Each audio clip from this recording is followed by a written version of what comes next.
오늘도 하나님께서 우리와 함께 하심을 믿으며 우리 찬송가 405장 같이 찬양하겠습니다.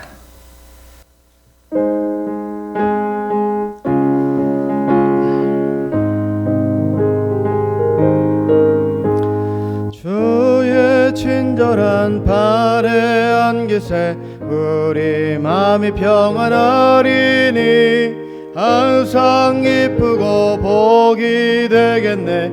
영원하신 발에 안기세 주의 발에 그 크신 발에 안기세 주의 발에 영원하신 발에 안기세 날이 갈수록 주의 사랑이 두루 광명하게 비치고 전성 가는 길 편히 가리니 영원하신 발에 안기세 주의 발에 그 크신 발에 안기세 주의 발에 영원하신 발에 안기세 주의 보좌로 나아갈 때에 기뻐 찬미소리 외치고 겁과 두려움 없어지리니 영원하신 발에 안기세 주의 발에 그 크신 발에 안기세 주의 발에 영원하신 발에 안기세. 우리 함께 신앙 고백하겠습니다. 나는 전능하신 아버지 하나님 천지의 창조주를 믿습니다. 나는 그의 유일하신 아들 우리 주 예수 그리스도를 믿습니다. 그는 성령으로 잉태되어 동정녀 마리아에게서 나시고 본디오 빌라도에게 고난을 받아 십자가에 못 박혀 죽으시고 장사된 지 사흘 만에 죽은 자 가운데서 다시 살아나셨으며 하늘에 오르시어 전능하신 아버지 하나님 우편에 앉아 계시다가 거기로부터 살아있는 자와 죽은 자를 심판하러 오십니다. 나는 성령을 믿으며 거룩한 공교회와 성도의 교제와 죄를 용서받는 것과 몸의 부활과 영생을 믿습니다. 아멘. 오늘 마태복음 11장 20절부터 30절까지 말씀을 같이 봉독하겠습니다. 마태복음 11장 20절부터 30절까지 말씀입니다. 우리 천천히 같이 봉독하십니다. 예수께서 권능을 가장 많이 행하신 고을들이 회개하지 아니하므로 그때에 책망하시되 화 있을진저 고라시나 화 있을진저 벳세다야 너희에게 행한 모든 권능을 두로와 시돈에서 행하였더라면 그들이 벌써 베옷을 입고 죄에 앉아 회개하였으리라. 내가 너희에게 이르노니 심판날에 두로와 시돈이 너희보다 견디기 쉬우리라. 가버나움아 내가 하늘에까지 높아지겠느냐 음부에까지 낮아지리라.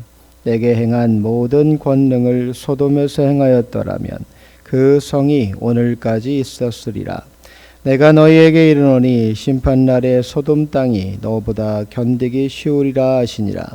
그때 예수께서 대답하여 이르시되 천지의 주제이신 아버지여 이것을 지혜롭고 슬기 있는 자들에게는 숨기시고 어린아이들에게는 나타내심을 감사하나이다.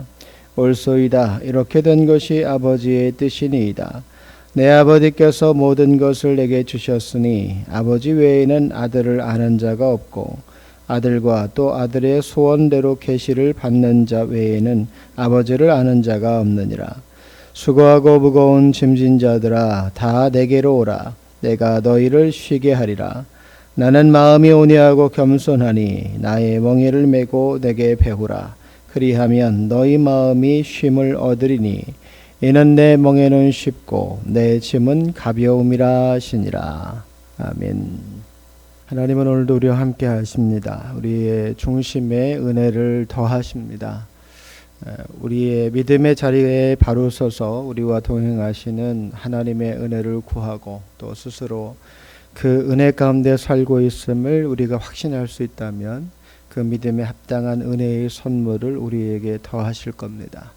오늘 하루도 하나님 앞에서와 이웃 앞에서 당당히 하나님의 사람으로 살아가시기를 주님의 이름으로 축복합니다. 오늘 우리가 함께 읽은 본문의 말씀 가운데에 가장 어떻게 보면 강렬한 구절은 아마 20절이 아닐까 생각됩니다. 예수께서 권능을 가장 많이 행하신 고을들이 회개하지 아니하므로 그때에 책망하시되, 예수님은 우리와 같은 분은 아니시지만 그냥 한 가지를 가정해 보면 권능을 가장 많이 행하신 고을이라면 아마도 예수님의 마음이 더 많이 간 지역일 겁니다. 그 사람들에 대한 애착이 더 있으셨다고도 말할 수 있을 것 같고, 그러나 예수님의 마음과 그 지역 사람들의 마음이 조금 달랐다는 데 있다는 거죠. 권능이라고 하면 병자를 고치시거나 죽은 자를 살리시거나 직접 그들의 필요를 채워주시는 것을 말하는 것일 겁니다. 더 깊이는 그들이 그동안 깨닫지 못해서 그렇게 살지 못했던 하나님의 말씀을 더 쉽고 그리고 이해할 수 있는 범위 안에서 가르쳐 주신 것일 수도 있습니다. 이건 이제 예수님의 배려인 거죠. 그런데 이런 권능을 많이 행하셨음에도 그들은 회개하지 않았다는 거예요. 더 심하게 표현하면 그들은 변하지 않았습니다. 예수님은 적극적으로 그들에게 찾아가셔서 그들의 필요를 채우시고 그들의 삶을 변화시키는 데 애를 쓰셨는데, 이에 비해 그 지역의 사람들은 전혀 변하려 하지를 않았다는 거예요. 자라나려고 하지를 않았다는 거죠. 왜 그랬을까? 가버나움이라는 23절에서 말하고 있는 이 가버나움이라고 하는 곳은 예수님의 거주지였습니다. 따지면 자라신 곳, 계속해서 사신 곳입니다.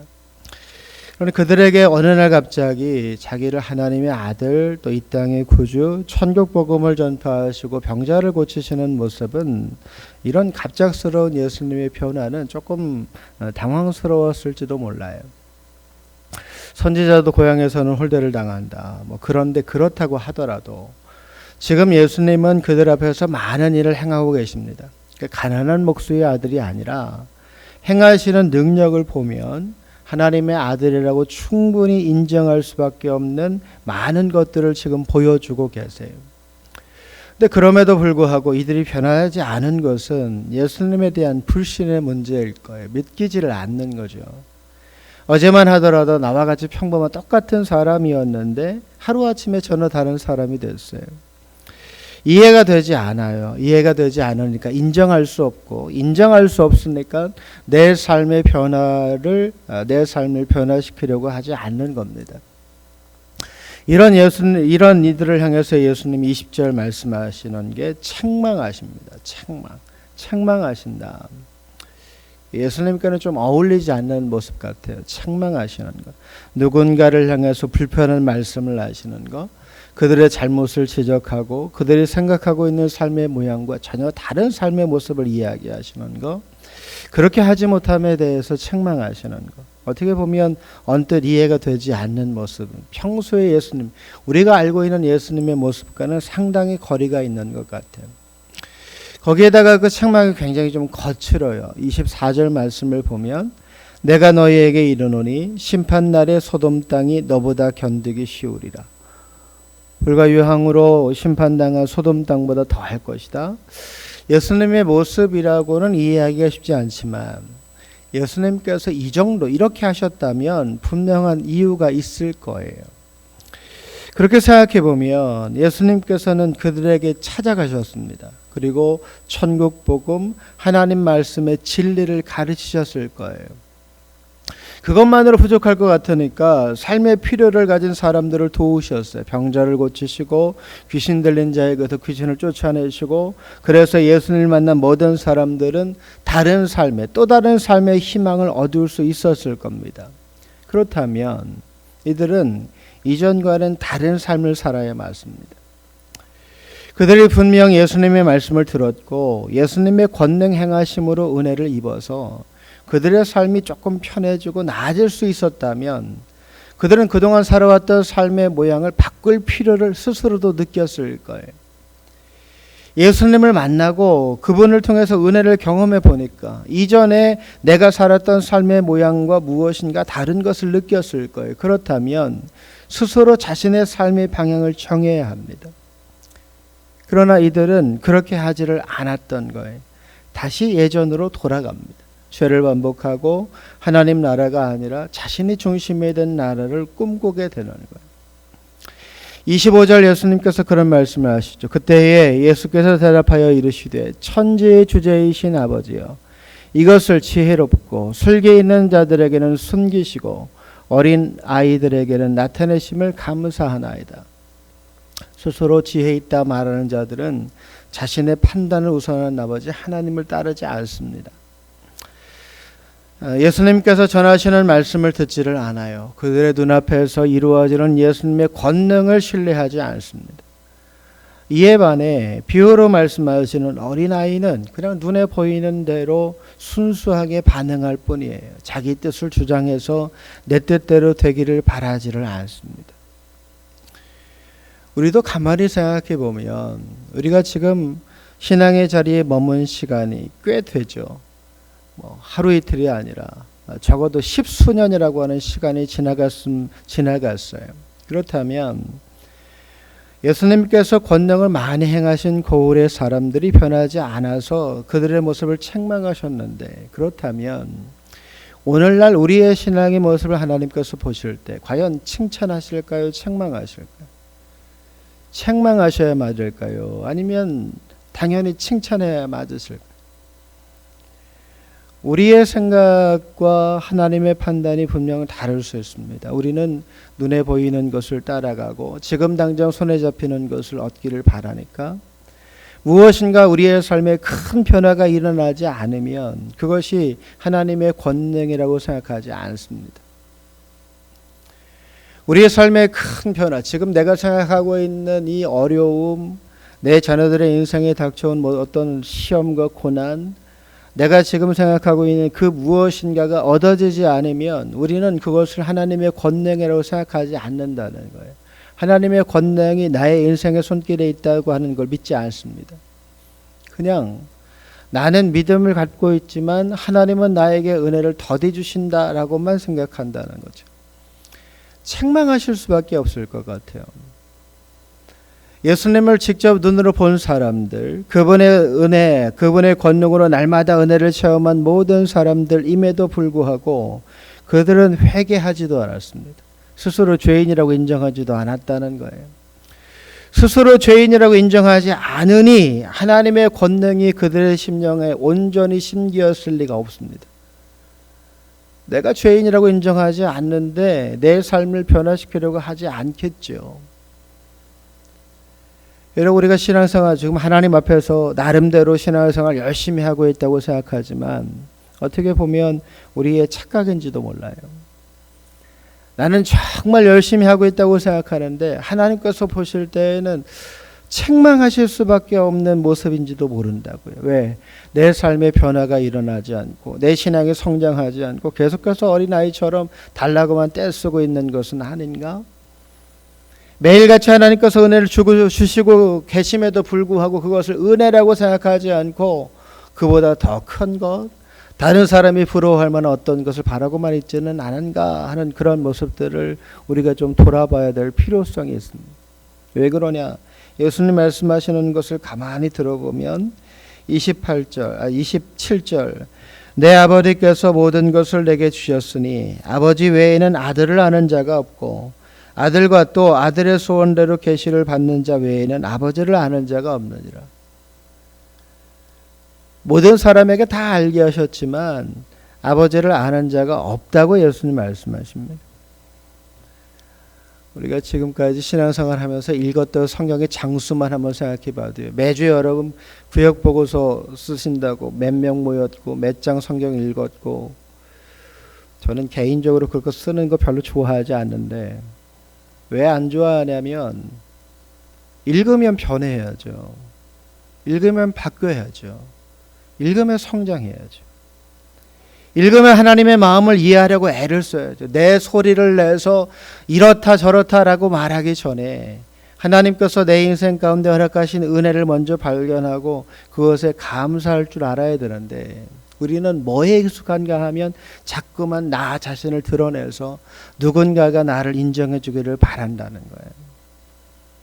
이게 참 안타깝고 부끄럽지만, 근데 그럼에도 불구하고 예수님 말씀하신 게 뭐냐면 28절, 수고하고 무거운 짐진 자들아 다 내게로 오라, 내가 너희를 쉬게 하리라. 금방까지 책망하셨던 예수님이 위로하시는데, 위로하시는 이유가 뭐냐, 제가 생각하기에, 제가 느끼기에 그래요. 오직 하면 그럴까? 오직 하면 그럴까? 아니, 감사해야 돼. 예수님 판단에는 당연히 감사해야 될 것 같은데 감사하지 못하는 것을 보니 그래, 오직 하면 저럴까? 그냥 그렇게 이해해 주시는 것 같아. 그리고 말씀하시는 게, 그래, 너희가 수고하고 무거운 짐 졌지 내게로 와서 너희들 쉬어. 이게 좀 어떻게 보면 서운하게 들리실 수도 있는데, 서운하게 들리실 수도 있고 당연히 서운해야 맞을 것 같아요. 근데 하나님 입장을 생각해 보면, 하나님은 저와 여러분을 부르실 때, 십수년 전에 저와 여러분을 부르실 때 그냥 부르신 건 아닐 거 아니에요. 부르실 때 분명한 은혜도 주셨고, 부르실 때 우리에게 은혜라고 하는 것을 통해서 내가 어떻게 살아가야 될지를 알게 하셨는데, 그렇다면 하나님은 기대하셨을 거 아니에요. 이것을 알았지, 이것을 이제 느꼈겠지, 이제부터 그러면 이렇게 살겠지. 여러분을 향한 하나님의 기대치가 있을 텐데, 우리가 얼만큼 그 하나님의 기대치를 채우고 있을까를 생각해 보면 한편으로는 좀 두렵고 떨립니다. 29절 말씀을 보면, 나는 마음이 온유하고 겸손하니 나의 멍에를 메고 내게 배우라. 그리하면 너희 마음이 쉼을 얻으리니. 예수님 말씀하시는 게 뭐냐면 내게 배우라. 다시 말하면 믿음을 가진 모든 이들이 예수님처럼 되기를 바라셨던 거죠. 예수님의 마음을 품고 세상을 향해서 하나님의 나라를 선포할 뿐만 아니라 내가 그 속에 하나님 나라가 되어서 그 세상을 변화시키시기를 예수님은 원하셨다는 말이잖아요. 근데 그럴 때 우리에게 주어지는 것이 뭐냐? 그리하면 너희 마음이 쉼을 얻으리니. 우리가 때로 무슨 생각을 하는가 하면 좀 쉬고 싶다라는 생각을 가끔이 아니라 꽤 많이 하죠. 난 이만큼 했으면 할 만큼 했는데 좀 쉬면 좋겠다는 생각을 좀 많이 하는데, 근데 또 생각해 보면 내가 뭘 했죠? 내가 얼마만큼 한 거예요? 나는 정말 열심히 잘했다고 생각하는데 돌아보면, 제가 지금까지 사역했던 시간들을 이렇게 가만히 생각해 보면 저는 그때 그 시간에 제가 할 수 있는 최선을 다했다고 생각하거든요. 근데 지금 돌아보면 왜 그때 그렇게밖에 못했을까라는 생각이 자꾸만 들어요. 근데 하나님께서 우리를 보실 때는 어떠실까요? 충분히 이만큼을 할 수 있는 사람인데, 이만큼을 가지고 있는 사람인데 이만큼을 못할 때 하나님 서운하실까요? 우리의 마음에는, 우리가 자녀들을 키우면서 그렇잖아요. 우리가 자녀를 향한 기대감은 이만큼이어서 이만큼을 다 채워주면 좋겠는데, 이만큼을 못 채우는 자녀들을 볼 때마다 어떤 마음이 드는가 하면 왜 이렇게밖에 못할까? 책망의 마음이 들고 조금만 더 열심히 하면 좋겠는데. 하나님의 마음도 똑같지 않으실까요? 우리에게 가지고 계신 마음은 이만큼 큰데 우리는 그 마음에 반도 가지 못하고 있다면, 하나님 우리에게 자꾸만 무엇을 주기를 원하시는데 그것을 받을 만한 능력을 갖추지를 못하고 있다면, 하나님은 채우시고자 하는 게 너무 큰데 그 채우시고자 하는 게 무엇인지도 생각지도 못하고 그것을 이해하지 못한다면, 하나님은 주시고 싶어도 주실 수가 없는 상황에 놓여서 안타까워만 하지 않으실까요? 30절 말씀을 보면 이는 내 멍에는 쉽고 내 짐은 가벼움이라. 예수님처럼 살라고 말씀하실 때 우리에게 제일 큰 부담감은 뭐냐면 우리가 어떻게 예수님처럼 살아요? 그 말이 먼저 나올 텐데 예수님 말씀하시는 게 뭐냐? 내 멍에는 쉽고 내 짐은 가벼움이라. 어렵지 않아. 무겁지 않아. 충분히 알 수 있어. 가만히 우리가 생각해 보면 사명이라고 하는 자리도 가만히 생각해 보면 어려운 건 없는 것 같아요. 하고자 해서 못할 일은 없는 것 같아요. 근데 우리 스스로 그건 어려워. 그건 무거워. 내가 십자가를 어떻게 질까? 내가 골고다에 어떻게 올라갈 수 있을까를 생각하니까 못하는 거예요. 나이가 들어가면 들어갈수록 우리의 삶의 모습 가운데 바뀌는 모습들이 있죠. 근데 그 바뀌는 모습 가운데 제가 보기에 좀 불편한 건 나이가 들면 들수록 할 수 있는 일의 폭은 엄청 늘어납니다. 왜? 사람을 보는 눈도 더 성장하고 실제로 인생의 경험치가 느니까 어떤 일을 할 때에도 그 일에 대한 시간을 짧게 할 수 있어요. 그런데 그 다음에 따라오는 게 뭐냐면 내 체력이 안 되고 내 건강이 안 되니까 그것을 못한다고 생각하는 거예요. 제가 예수님의 열두레라 모습 가운데 제일 이해가 안 되는 게 뭐냐면 겟세마네도 올라가서 예수님 땀이 핏방울처럼 변화되어 기도할 때 제자들이 하고 있었던 행동이에요. 자고 있었던 거, 졸고 있었던 거. 예수님께서는 이해를 해주시지만 저는 그게 이해가 안 돼요. 어떻게 그 시간에 졸 수가 있지? 어떻게 그 시간에 잘 수가 있지? 예수님의 그 처절한 기도 소리가 정말 멀지 않은 곳에서 그 처절한 기도 소리가 내 귓가에 들리고 있는데 어떻게 내가 잠을 잘 수 있을까? 요즘은 기도원이라고 하는 게 이제 우리한테 굉장히 먼 곳이 되어버렸는데 예전에는 기도원이라고 하는 게 되게 가까운 곳이었잖아요. 언제든지 가서 기도하고. 근데 저도 여러 기도원 이렇게 올라가서 기도해봤지만 기도원 올라가서 기도할 때 제일 제 개인적으로 힘들었던 건 기도하는 사람들의 목소리가 이렇게 들리잖아요. 저는 예배실 안에 이렇게 갇혀서 기도하는 것보다는 산이나 이렇게 좀 열려있는 공간에 가서 기도하는 걸 개인적으로 좋아했는데 이렇게 산에 올라가서 기도하다 보면 저보다 앞서서 기도 시작하신 분들의 기도를 의도하지 않게 듣게 돼요. 그러면 가끔은 무슨 생각이 드는가 하면 내가 저 사람이 그 기도를 가만히 들어보니까 저 사람을 위해 기도해야 될 것 같다는 생각이 들 때가 많았어요. 실제로 그런 경우도 있었고.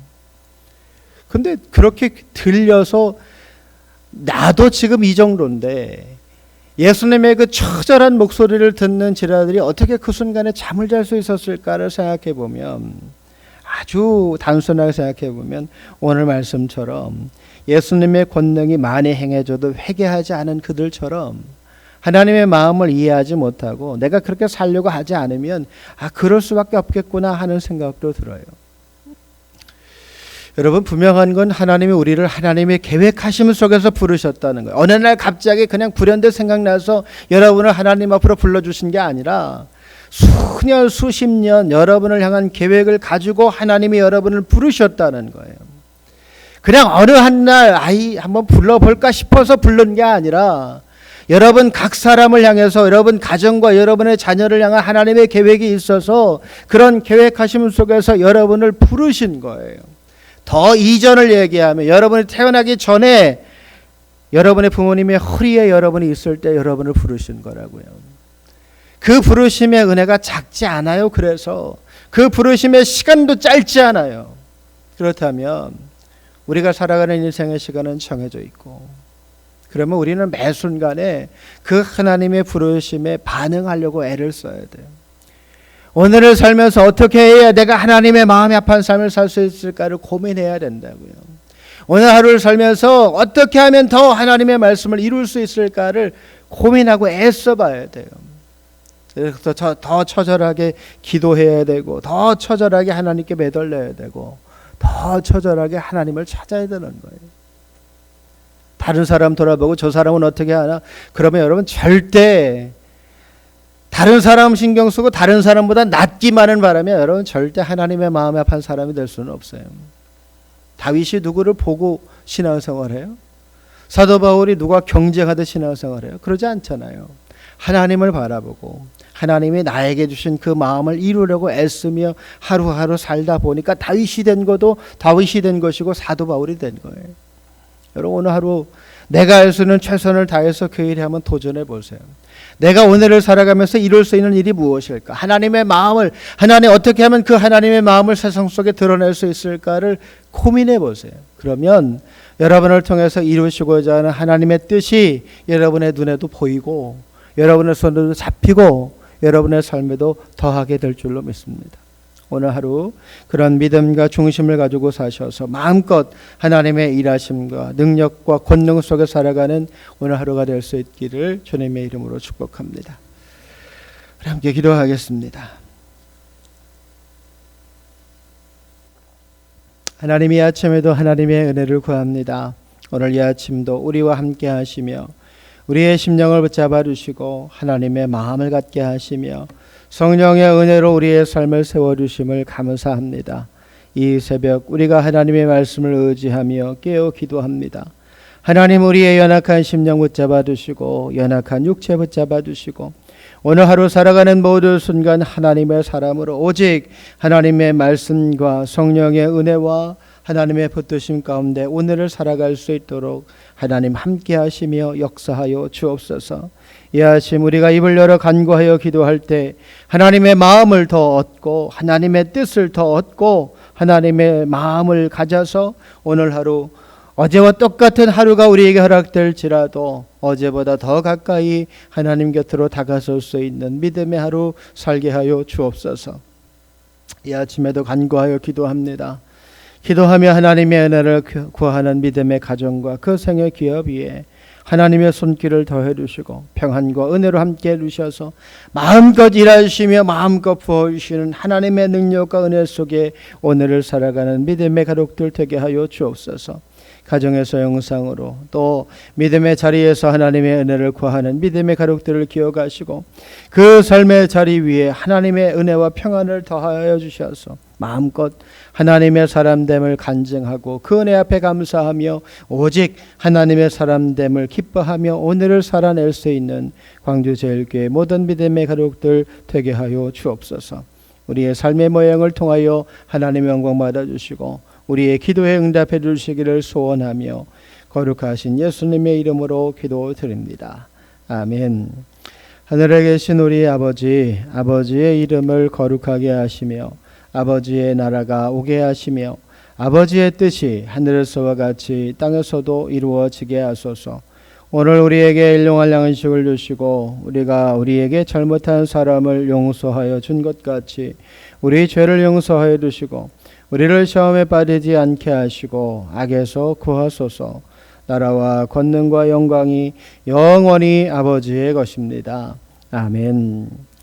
이 아침 함께 기도하실 때 하나님, 우리의 가정 위에 우리의 삶의 자리 위에 광주제일교회 신앙의 여정 위에 하나님 함께 하시고 하나님의 붙드심과 평안 속에 오늘을 사는 것에 만족하지 않고 하나님의 사람으로 살아서 우리의 삶이 변화되고 회개하며 하나님의 능력과 말씀을 증거하는 사명자로 오늘을 살아낼 수 있는 저희 모두가 되게 하여 주옵소서. 흔들리지 않고 믿음의 자리에 서서 하나님의 마음을 품고 그 꿈을 이루어가는 믿음의 사람, 광주제일교회 모든 믿음의 가족들 되게 하여 주옵소서. 우리 주여 한번 부르시고 통성으로 함께 기도합니다.